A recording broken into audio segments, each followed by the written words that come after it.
मुस्लिम दुनिया के 7 लीडरान जिन्हें निशाने इबरत बना दिया गया। नंबर 7, जुल्फकार अली भुट्टो। दोस्तों, जुल्फकार अली भुट्टो को दुनिया आज भी एक अजीम सियासी रहनुमा मानती है और इनको कायदे अवाम और प्राइड ऑफ एशिया भी कहा जाता है। भुट्टो अपने दौर में काफी कामयाब रहे, लेकिन इनका शुमार ऐसे सियासतदानों में होता है जिनको अमेरिका ने अपनी साजिशों के जरिए पाकिस्तान की अवाम के हाथों ही कत्ल करवाया। हुआ कुछ यूं कि साल 1977 के दौरान जब मिलिट्री डिक्टेटर जियाउल हक ने मुल्क पर कब्जा कर लिया तो इनको भुट्टो ही अपने रास्ते में सबसे बड़ा खतरा नजर आने लगे और इन्होंने भुट्टो को अपने रास्ते से हटाने के लिए एक शैम ट्रायल यानी कि एक 2 नंबर मुकदमे का सहारा लिया। उन्होंने सालों पहले कत्ल हुए नवाब मोहम्मद अहमद खान कसूरी का मर्डर केस दोबारा से खोला और झूठे गवाहों और सबूतों की मदद से भुट्टो को अदालत में एक कातिल साबित करवा दिया। पूरी दुनिया जानती थी कि भुट्टो के साथ एक फ्रॉड हो रहा है, मगर सभी मजबूर थे। 18 मार्च 1978 को भुट्टो को सजाए मौत सुना दी गई और भुट्टो और इनकी लीगल टीम ने अपील भी की तो मालूम हुआ कि इनको इंसाफ नहीं मिलने वाला। पूरी दुनिया, खास तौर पर मुस्लिम दुनिया से स्टेट लीडरान ने जियाउल हक से कहा कि वो भुट्टो की जान पर रहम करे, मगर अमेरिका के इस गुलाम ने आखिरकार भुट्टो की जान लेकर ही दम लिया। भुट्टो की मौत की बड़ी वजह यह भी थी कि वो पूरी दुनिया के मुसलमानों को एक करना चाहते थे और इसी तरह मुस्लिम उम्मा को मजबूत करना चाहते थे और ये बात अमेरिका और इसके यारों को बिल्कुल भी कबूल नहीं थी। दोस्तों, क्या आपको भुट्टो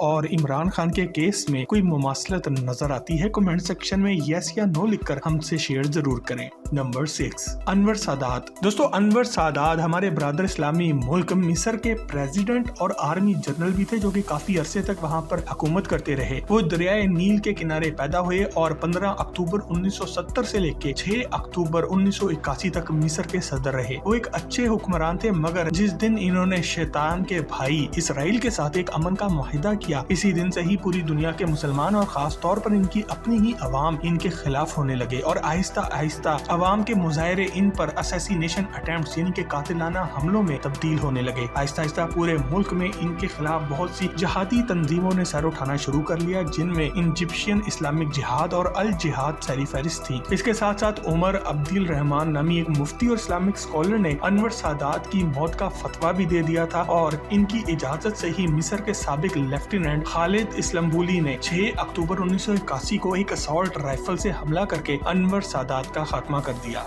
नंबर 5, मोहम्मद नजीबुल्लाह। दोस्तों, ये बात तो आप सभी जानते होंगे कि 9/11 के हमले से पहले और अमेरिका के अफगानिस्तान से पिछले दिनों भागने के बाद भी अफगानिस्तान पर हमेशा से तालिबान की हुकूमत ही रही है। मगर आपको ये बात जानकर हैरत का एक झटका लगेगा कि तालिबान के यहाँ पर आने से पहले यहाँ पर मोहम्मद नजीबुल्लाह की हुकूमत हुआ करती थी, जो कि रूस का एक वफादार सियासतदान था, जो कि अफगानिस्तान में एक कम्युनिस्ट गवर्नमेंट लेकर आना चाहता था, यानी कि एक ऐसी गवर्नमेंट जो कि रूस की मर्जी से और इनके बनाए हुए हुकूमती सिस्टम पर चले। 30 नवंबर 1987 से लेकर 16 अप्रैल 1992 तक वो अफगानिस्तान के सदर रहे और रूस यानी कि इस वक्त के सोवियत यूनियन के सबसे बड़े साथियों में से एक थे। जब तालिबान ने रातों रात इनका तख्ता उल्टा तो पूरे अफगानिस्तान में इनको ठिकाना देने वाला कोई भी शख्स मौजूद न था और वो हर जगह पनाह लेते हुए छुपते रहे और आखिरकार इन्होंने आलमी इदारों से पनाह की भीख भी मांगी। कुछ अरसे बाद जब तालिबान ने पूरे अफगानिस्तान पर कब्जा कर लिया तो मोहम्मद नजीबुल्लाह को यूनाइटेड नेशंस यानी कि यूएनओ के दफ्तर से ही उठा लिया गया। इनको पकड़कर मुख्तलिफ तरीकों से टॉर्चर किया गया और इनको बहुत ही तकलीफें दी गई और आहिस्ता आहिस्ता इनके जिस्म के हिस्से भी काटे गए और आखिरकार तालिबान ने इनको गोलियां मार के कत्ल कर दिया। फिर इनकी लाश को इबरत का निशान बनाया गया। सबसे पहले इनकी लाश को चौक पे लटकाया गया और जिसके बाद गाड़ी के पीछे बांधकर इनको गलियों में घसीटा गया। तालिबान नजीबुल्लाह से इस कदर नफरत करते थे कि इन्होंने नजीबुल्लाह की नमाज जनाजा भी नहीं पढ़ाई जाने दी और इसके बाद इनको एक नामालूम मुकाम पर ले जाकर गड़ा खोद कर वहाँ पर दफन कर दिया। Number 4, Muammar Gaddafi. दोस्तों, मुअम्मर कज़ाफ़ी एक ऐसे मुसलमान रहनुमा थे जिन्होंने साल 1969 से लेकर 2011 तक बहुत ही सख्ती से स्ट्रिक्ट तरीके के साथ इस्लामिक रिपब्लिक ऑफ लीबिया पर हुकूमत की और आखिरकार इनके अपने मुल्क के अवाम ने इनका और इनके खानदान का ऐसा हशर किया कि खुदा की पनाह। वो पाकिस्तानी हीरो जुल्फकार अली भुट्टो के करीबी दोस्त थे और वो अपने खानदान के साथ एक लंबे अरसे तक पूरे लीबिया के हुक्मरान रहे, जहाँ पर इनकी ताकत किसी बादशाह से कम न थी। इनका शुमार अपने वक्त के ताकतवर तरीन आलमी रहनुमाओं में होता था और ये वो लोग थे जो कि किसी को भी अपने रास्ते में खड़ा ना होने देते थे। इस बात पे भी कोई शक नहीं कि मोहम्मद कज़ाफ़ी के बेटे दुनिया के अमीर तरीन लोगों में शामिल थे। मगर 21वीं सदी में आने वाली अरब स्प्रिंग ने लीबिया का भी बेड़ा गर्क कर दिया और जब इसे अपनी लपेट में लिया तो मोहम्मद कज़ाफ़ी को भी अचानक अपने खानदान के साथ यहाँ से भागना पड़ा। हुआ यूं कि मोहम्मद कज़ाफ़ी ने अपने दौरे हुकूमत में बहुत से अच्छे और बुरे काम भी किए थे और अरब स्प्रिंग के दौरान इनकी आवाम के एक बड़े हिस्से को पहली बार इनकी और इनकी हुकूमत और इनके खानदान के करतूतों का पता चला, जिसके बाद अचानक ही पूरे लीबिया में बगावत सामने आने लगी और कज़ाफ़ी और इनके बेटों को पूरी दुनिया के सामने निशाने इबरत बना दिया गया। ये शाही अफराद जो कि अपने महलात में अपने बेडरूम और बाथरूम भी सोने से बनवाया करते थे, इन्हें अवाम ने ऐसा मारा कि इनके मरने के बाद भी इनकी लाशों को जूते मारते रहे, क्योंकि मोहम्मद कज़ाफ़ी के खानदान ने लीबिया के लोगों पर काफी जुल्म भी ढाए थे और बहुत लोगों का दिल भी दुखाया था।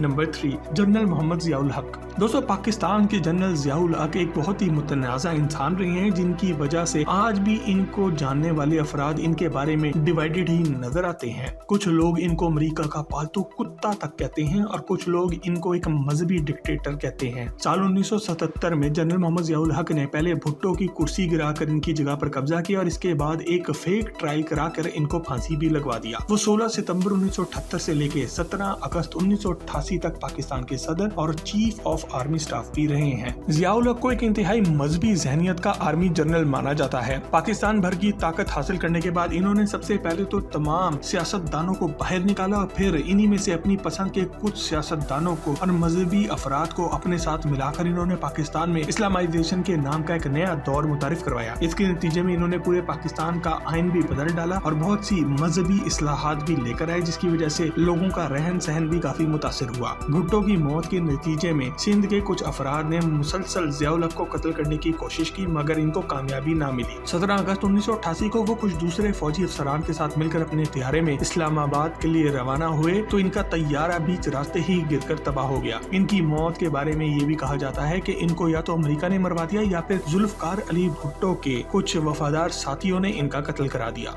नंबर 2, बेनज़ीर भुट्टो। दोस्तों, बेनज़ीर भुट्टो ना सिर्फ इस्लामी दुनिया की पहली जमहूरी सियासतदान और लीडर थी, बल्कि वो जदीद तारीख की भी पहली खातून सियासतदान और लीडरों में से एक समझी जाती हैं। बेनज़ीर एक अजीम सियासी रहनुमा थी जो कि एक बेहतरीन शख्सियत की हामिल भी थी, मगर हमारे मुल्क के सियासतदानों ने इनको कभी काम ना करने दिया। वो 2 बार 1988 से लेकर 1990 तक और 1993 से लेकर फिर 1996 तक पाकिस्तान की सरबराह रही और दोनों बार इमरान खान की तरह इनकी मुद्दत खत्म होने से पहले ही इन्हें हटा दिया गया। बेनज़ीर अमेरिका से मुतासिर थी और वो पाकिस्तान में एक जदीद सिस्टम ऑफ गवर्नमेंट लेकर आना चाहती थी, जबकि इनके मुखालफिन पाकिस्तान में पुराने सिस्टम को ही बहाल रखना चाहते थे, बिल्कुल ऐसे ही जैसे आज भी 13 पार्टियां एक साथ मिलकर पुराने सिस्टम को चिमटी हुई हैं कि ये ना कहीं चला जाए। 1999 तक वो पाकिस्तान की सियासत में ही रही, जिसके बाद वो मुल्क छोड़कर दुबई, फिर यूके और उसके बाद अमेरिका में रहने लगी। बेनज़ीर ने अगले काफी सालों तक दुनिया के ताकतवर तरीन ममालिक का दौरा किया और अमेरिका और यूरोप के हेड ऑफ स्टेट से मिलती रही और इस वक्त पूरी दुनिया यही समझने लगी थी कि वो जल्द पाकिस्तान में कामयाबी से इलेक्शन लड़ जाएंगी। साल 2007 में जब वो पाकिस्तान आई तो इनकी पॉलिटिकल सपोर्ट अरूज पे थी, बिल्कुल ऐसे ही जैसे आज इमरान खान की अरूज पे है, और वो पूरी दुनिया खास तौर पर अमेरिका और यूरोप की सपोर्ट हासिल करके आई थी और अब अमेरिका इनको अपने अगले पसंदीदा पाकिस्तानी हुक्मरान के तौर पर यहाँ पर प्लांट करना चाहता था। 27 दिसंबर 2007 को जब परवेज मुशर्रफ गवर्नमेंट के खिलाफ इनकी सियासी रैलियां अपने अरूज पर थी तो पूरा पाकिस्तान बेनज़ीर के साथ खड़ा था और इनको अचानक से ही गोली मारकर कत्ल कर दिया गया। इनके बारे में आज भी कहा जाता है कि ये इनको एक लॉन्ग रेंज स्नाइपर बुलेट या फिर ऐसा कह ले कि एक लेजर राइफल के साथ मारा गया। बेनज़ीर भुट्टो की मौत से पाकिस्तान की सियासत में एक और स्याह बाप का आगाज हुआ जिसका नाम आसिफ अली जरदारी था। अगर आप बेनज़ीर और आसिफ अली जरदारी दोनों के बारे में डिटेल से वीडियो देखना चाहते हैं तो वो पहले ही हमारे चैनल पर बन चुकी हैं, जिनका लिंक आपको नीचे डिस्क्रिप्शन में मिल जाएगा।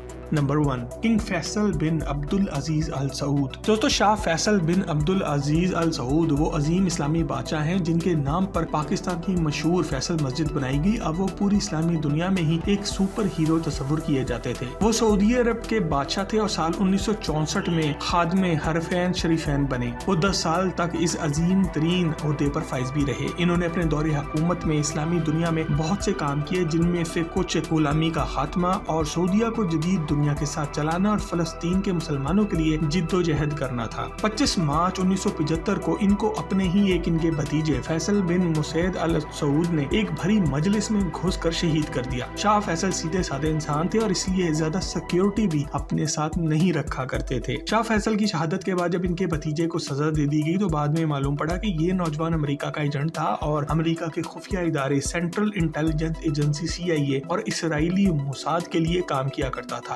اپنی شہادت کے 48 سال بعد بھی شاہ فیصل مسلم دنیا کے عظیم ترین رہنماؤں میں سے ایک ہیں اور وہ آج بھی ہمارے دلوں میں زندہ بستے ہیں۔ دوستو، اگر آج کی ویڈیو آپ کو پسند آئے تو اسے لائک کر کے فیس بک اور واٹس ایپ پر اپنے دوستوں سے شیئر ضرور کریں اور مزید زبردست ویڈیوز کے لیے ٹاک شاپ کے چینل کو بھی سبسکرائب ضرور کریں۔